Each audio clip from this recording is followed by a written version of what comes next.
Hello guys! Panibagong araw, panibagong gagawin naman tayo dito guys. So ngayon, ito yung bahay at kwarto ng aking ate at pipinturahan po natin ng almost gray na kulay po.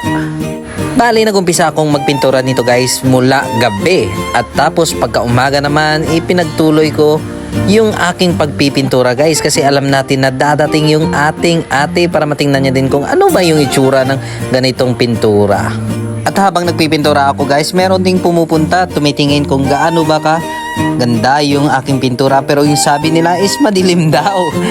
Kaya yung sabi ko, okay lang yan kasi wala pang kisame. Kaya pag maglagyan na yan ng kisame, yun na, doon na puputi yung aking pintura. At ayan, ngayon is tatanggalin na natin yung mga tape na nilagay natin kanina bago ito pinturahan para hindi ito masama sa pintura, para maging malinis na naman. At ayan na yung kanyang itsura. At ayan na guys, ito na yung finished product nito. At kulang na lang ng kisame. At yung ilalagay ko na kisame is puti po yan para maging maliwanag talaga. Thanks for watching!